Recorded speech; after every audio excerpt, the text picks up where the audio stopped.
Olá a todos os inscritos do canal, sejam bem-vindos a mais um vídeo.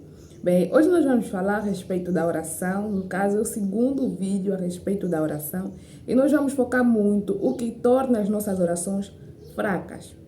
Bem, já definimos o que é oração no vídeo passado e outra definição que eu quero trazer aqui hoje, que é para nós falarmos os motivos que tornam as nossas orações fracas, nós precisamos olhar em muitas situações a oração como um momento de luta, um momento de combate. Então, não se pode ir em combate sem preparação, né? E sem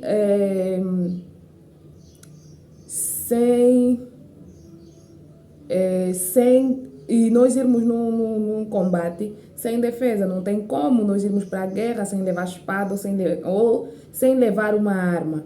Então, às vezes as nossas orações se tornam fracas exatamente por nós não sabermos o que é de facto a oração. A oração sim é uma conversa, mas é nessa conversa que você está a lutar contra muita coisa, contra todas as potestades e principados do mal, contra todos os teus maus hábitos, contra todos os teus medos. Então, é nisso que nós vamos falar hoje. O título do vídeo, como vocês podem ver aí, é o que torna as nossas orações fracas. Bem, antes de dizer o que torna as nossas orações fracas, eu preciso salientar aqui um ponto.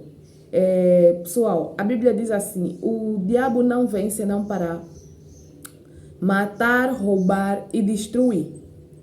Essas são as três formas que o diabo usa para destruir as nossas vidas, para acabar com a nossa vida: roubar, matar e destruir. Então, ele entra nas nossas vidas para nos roubar a felicidade, para matar os nossos sonhos e para destruir as nossas vidas. Então, quando nós entramos e encaramos a oração como uma luta, nós já entramos com espírito de guerreiras, de guerra, né? E quando nós vamos à luta, nós não queremos perder, queremos vencer. Então, ponha isso em mente, que eu tenho certeza que a partir de agora você vai passar a olhar a oração de uma forma diferente. Bem, uma das coisas que torna as nossas orações fracas é a dúvida. A dúvida de que, será que Deus está a me ouvir? Será que Deus está a ouvir a minha oração? Será que Deus está aqui? Muitas das vezes nós dobramos o nosso joelho com a cabeça, inclinamos a nossa cabeça muitas das vezes na cama, às vezes na parede, e temos a impressão de que a gente está a conversar com a cama ou com a parede. Às vezes, a oração realmente não está a subir. A tua oração está fraca porque você está com dúvida de que Deus não está a te ouvir ou de que Deus está realmente aí. Gente, Deus está em todos os lugares e em todos os momentos. Ainda que você estiver no fundo do poço, na lama, Ele vai te ouvir. Não importa o lugar aonde você estiver, Ele vai te ouvir, Ele está aí. É só você clamar por Ele, que Ele vai aparecer e vai te ouvir e resolver todos os teus problemas. Então vamos remover, não é, a dúvida de que Deus está a nos ouvir. O único lugar onde é clamado o nome de Deus e Ele não ouve, ou seja, não é que Deus não ouça, Ele ouve, mas Ele já não pode fazer nada no inferno. E nós não estamos no inferno. Claro que muita gente diz que está na terra, está vivo e vê o inferno. Mas aqui na terra Deus ainda pode ouvir as nossas orações e atender as nossas orações, desde que a gente tenha certeza de que eu estou a dobrar o meu joelho e estou a invocar o maior nome que nos foi dado, então Ele vai ouvir e vai aparecer. A Bíblia diz que a melhor forma de agradar a Deus é usando a fé, e fé é certeza. Então, se você precisa fazer uma oração agradável, eu acredito que eu já falei isso no vídeo passado. Uma oração agradável é sem dúvida. É sem dúvida. Se você quer agradar a Deus por meio da tua oração, independentemente da situação que você esteja a orar, Ele vai te ouvir se você remover a dúvida no meio da tua oração. Então, a dúvida torna as nossas orações fracas.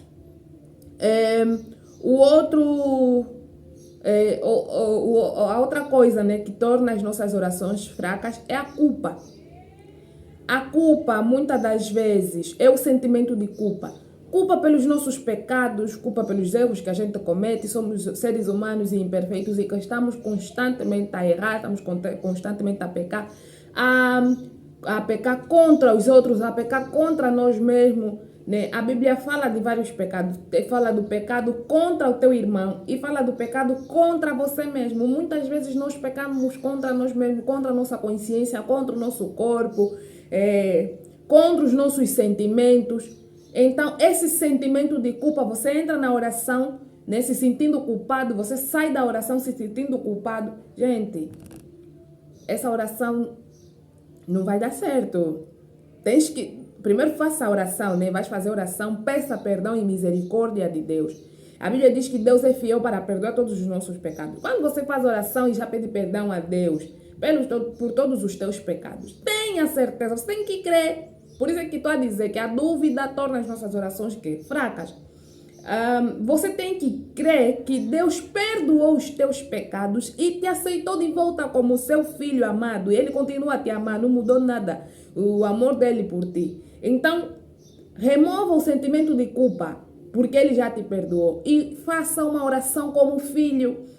Se aceita como filho. Porque quando você entra numa oração com sentimento de culpa e você sai com a sensação, com o mesmo sentimento de culpa, você não se aceita como filho, não se aceita como alguém que foi perdoado, não quer estar na posição do filho pródigo, aquele que desapareceu e foi pedir perdão de Deus e disse: Deus, eu quero e disse assim: Pai, me dá um emprego aqui, como um dos teus escravos. E o pai dele disse: não posso te pôr na situação de escravo ou do meu funcionário, você é meu filho. Antigamente estavas morto e agora estás na vida. Então, aceita o perdão de Deus na tua vida. Remova o sentimento de culpa e faça oração crendo que Deus Pai te ouviu, Deus Pai te perdoou, Ele perdoou os teus pecados, te ouviu e vai cumprir aquilo que você pediu. Então, sentimento de culpa. Muitas das vezes nós temos culpa por aquilo que nós realmente cometemos e nos sentimos culpados por aquilo que muita gente comete conosco. Muitas das vezes somos mal interpretados, somos muito mal julgados. Eu pelo menos eu já fui muito mal interpretada, já fui muito mal julgada. E isso fez o quê? Isso condicionou muito as minhas orações. Eu ia na oração dobrando meu joelho me sentindo suja e saía me sentindo suja. Muitas das vezes não por aquilo que eu acho que...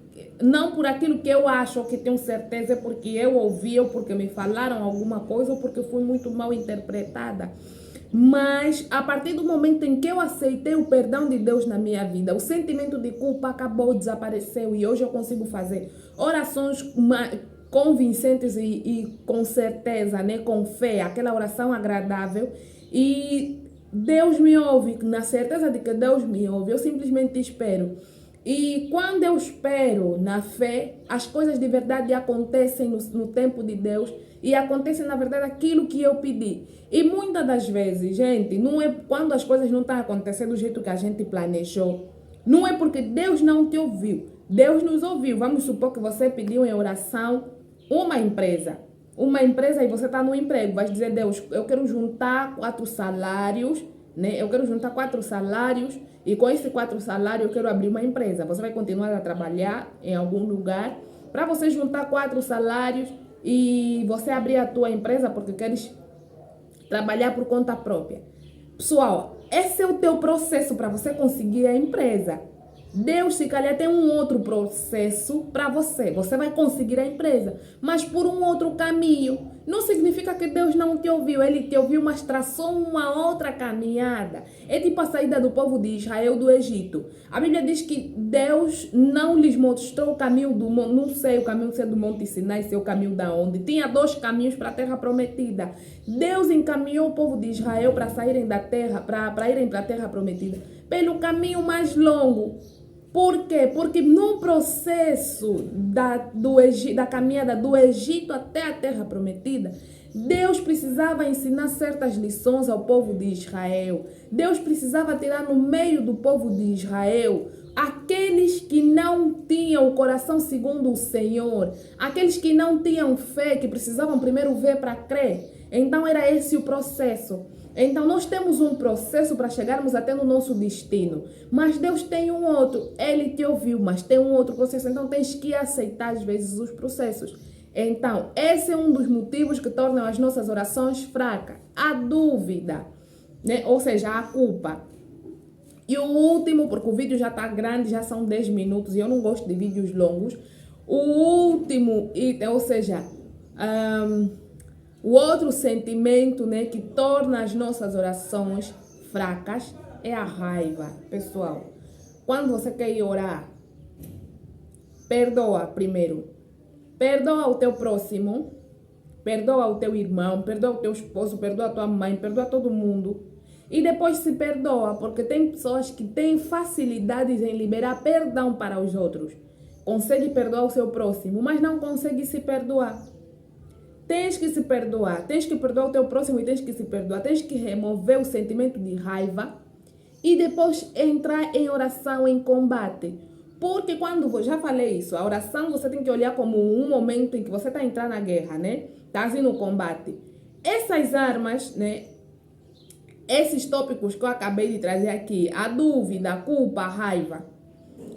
Se você entrar em oração, não pensas que quando você está a entrar em oração, o diabo não está aí presente. O diabo muitas das vezes fica presente no momento em que estamos a orar, para ele manipular as nossas orações. Você quando está a entrar em oração, estás com dúvida, ele vai pegar na dúvida que você tem e vai manipular a tua oração e você vai começar a crer, ele vai começar a falar no teu ouvido. Ah, estás a orar para quem? Se você nem crê que ele está aí, ele não está a te ouvir. Ele não está a te ouvir, você é muito pecadora, você é muito imperfeita, ele não vai te ouvir. Você como já está se sentindo culpada, já tens dúvida, não vais mesmo orar bem, Deus não vai mesmo ouvir tua oração, a tua oração vai se tornar fraca. Então ele vai usar a raiva que você tem contra o teu irmão, ele vai usar a raiva que você tem contra você mesma, porque você não consegue se perdoar pelo erro que você cometeu, né, contra o teu próximo ou contra você mesma. Ele vai usar isso para manipular os teus sentimentos, manipular a tua fé. E no momento da oração, a tua oração fica fraca e não sobe, pessoal. Então, esse é o segredo de, às vezes, você vê pessoas que oram e Deus ouve. E pessoas que oram e Deus não ouve. Não é porque aquela pessoa é favorita de Deus. Não existe. Deus não tem filho favorito. A questão é que um entrou com fé, fez a oração agradável, não entrou com dúvida, não entrou com culpa, não entrou com raiva, foi se sentindo um vazio, porque quem tem que nos encher é Deus por meio do Espírito Santo. Se esvazia de todos os sentimentos ruins, de toda a raiva, de toda a culpa, de toda a dúvida e clama o nome desse Deus. Ele, quando encontrar que a tua casa está vazia, ele vai te encher por meio do Espírito Santo. E aí começa o agir de Deus na tua vida. Deus, quando começar a agir na tua vida, ele não vai agir já nos teus bens materiais, na tua família. Deus vai agir primeiro na tua vida sentimental, na tua vida espiritual, na tua mente. Ele vai começar a mudar a tua forma de agir, a tua forma de falar, a tua forma de lidar com as pessoas. As pessoas vão começar a testemunhar uma nova mudança na tua vida. E aí o resto, por isso é que a Bíblia diz, o resto te será acrescentado. Primeiro o reino de Deus e a sua justiça e o resto te será acrescentado. Deus vai trabalhar no teu testemunho. Se você era uma prostituta, as pessoas vão notar que você deixou de se prostituir. Se você era um alcoólatra, as pessoas vão notar que você deixou de se embebedar, de beber. Se você era uma pessoa viciada, as pessoas vão notar que você mudou. Então Deus primeiro trabalha no teu testemunho e depois muda a tua vida financeira, que é o que muita gente hoje em dia entra em oração pedindo dinheiro. E não é errado você pedir dinheiro, porque nós precisamos de dinheiro. Paulo disse que se fosse assim, tínhamos que sair do mundo. É só você trabalhar. Não é errado, mas Deus trabalha primeiro no nosso bom testemunho, na nossa imagem perante as pessoas. Precisamos primeiro transparecer Cristo Jesus nas nossas vidas e depois o resto. O que é o resto? O resto é o dinheiro. O resto é o carro, o resto é a casa. Ele vai estruturar primeiro a tua vida familiar, teus filhos que estavam desviados, vai trazer para o teu seio. Teu marido que saiu de casa vai devolver. Tua vida que estava uma confusão vai resolver. E depois a vida financeira, que é o acréscimo. Aí sim, porque tu vais levar uma vida com sabedoria. Então, pessoal, esse é o vídeo de hoje. Espero que vocês tenham gostado. Se vocês gostaram, não se esqueçam de clicar em gostei, compartilhar com os vossos irmãos, amigos, família e principalmente alguém que você sabe que esteja a precisar desse vídeo. Estes são os segredos, pessoal. Eliminem a dúvida no momento da oração. Não é só no momento da oração, na vida. Não vivam a vida com dúvida. Eliminem a culpa nas vossas vidas, principalmente no momento da oração. E eliminem a raiva. Liberem perdão. Aprendam a perdoar. Perdoar o teu próximo e se perdoar. Eu já fui muito mal julgada, porque as pessoas dizem: ah, fulana, você, tipo, Eucília, você cometeu isso e ainda tens coragem de fazer aquilo, ou de rir, ou de viver, porque as pessoas acham que quando nós cometemos erro, devemos pegar uma corda e nos enforcar, pessoal. Isso está totalmente errado. Quando você se perdoa, você nem precisa esperar o perdão das pessoas. Você só precisa dizer: não, nesse exato momento eu preciso do perdão de Deus e do meu próprio perdão, né? E vai pedir perdão nas pessoas. E se a pessoa te perdoa ou não te perdoa, o mais importante é que você está bem com Deus e está bem com você mesma. Então, eliminem a culpa, a raiva e as vossas orações, a partir de então, serão melhor. Então é isso, se inscrevam no canal, me sigam lá no Instagram, que eu não posto lá nada de interessante, mas tô lá todos os dias. Se vocês tiverem alguma dúvida, é só perguntarem que eu tô lá para responder. E não se esqueçam de se inscrever aqui no canal. Estamos a lutar para chegarmos nos 100 inscritos, porque só somos 74. Mas ok, então é isso. Até o próximo vídeo. Tchau!